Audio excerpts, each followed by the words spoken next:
Okay, so you sent over this article earlier, and it's a really sobering piece of news. It's from the Jamaica Star, dated April 2nd, 2025. Yes, it is. It covers a really tragic incident in St. Anne, Jamaica. Yeah, the drowning of a one-year-old baby, Aaliyah Michael, is that right?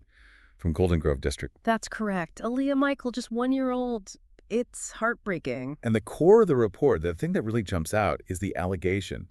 It says she was allegedly left unattended in a tub of water by your stepfather. That's the central allegation reported. A very difficult detail to process. The article gives a few specifics, Okay. mentions the time, right? Yeah. Around 8:30 a.m. on Tuesday. Yes, 8:30 in the morning. And then it says she was found unresponsive in the tub. Gosh.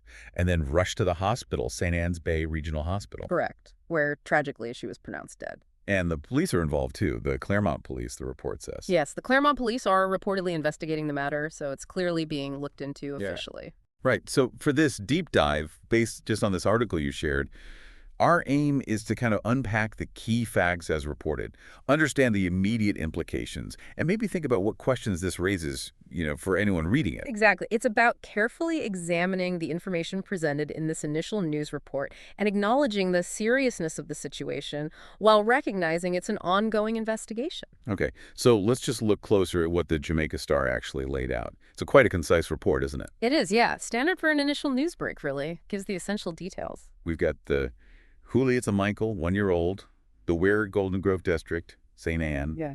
The went around 8:30 Tuesday morning with the report coming out the next day, April 2nd. And the tragic drowning allegedly occurring after she was left unattended in a tub by her stepfather.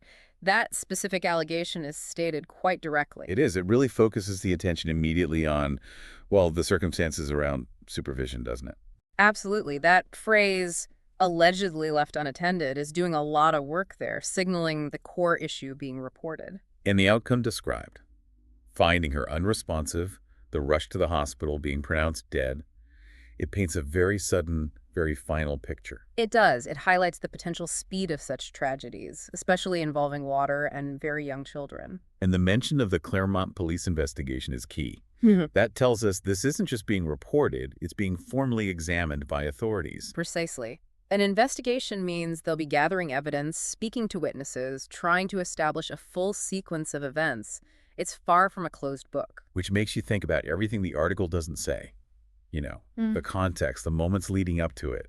Were other people there? What exactly happened? And those are questions a brief initial news report usually can't answer. Its primary function is to inform the public that a significant event occurred and that there's an official response underway. Right, it's like a snapshot. It gives you the basic frame, but the full picture is still developing. Exactly. And for someone trying to understand the situation just from this, it underscores the difference between reported facts and the likely much more complex reality behind them. That phrase, police are probing the matter, really drives that home. Probing implies digging deeper, seeking answers. It signals an active, ongoing process. It's also, as you said, a very short article, which is typical, but it also feels stark. Such a huge tragedy condensed into a few paragraphs. It does feel stark. It reminds you that behind the brief lines of text, there's immense personal grief and community impact. It really hits home how vulnerable little children are. Absolutely. And focusing on the specific allegation being left unattended in water immediately flags the known dangers. Even a small amount of water, a very short amount of time. Yeah, it's the kind of safety warning parents hear all the time, but seeing it reported like this, Yeah. it makes it very real. It does. And while we only have this one report to go on, it serves as a powerful, though tragic, illustration of why constant supervision around water is so critical for infants and toddlers. Okay, so let's just quickly recap the key takeaways purely from this Jamaica Star piece. We have a 1-year-old, Aaliyah Michael, in St. Anne, who died. The report alleges she was left unattended in a tub Tuesday morning around 8:30. She was found unresponsive, taken to the hospital, and pronounced dead. And crucially, the Claremont police are investigating. That sums up the core information presented in the article accurately, and it's worth repeating, this is based solely on this initial report. The investigation will hopefully provide a clearer picture in time. Definitely.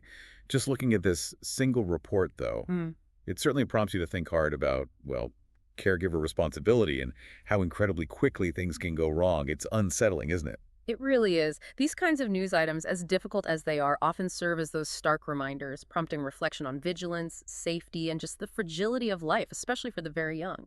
It encourages us to keep seeking understanding, even when the subject matter is this tough.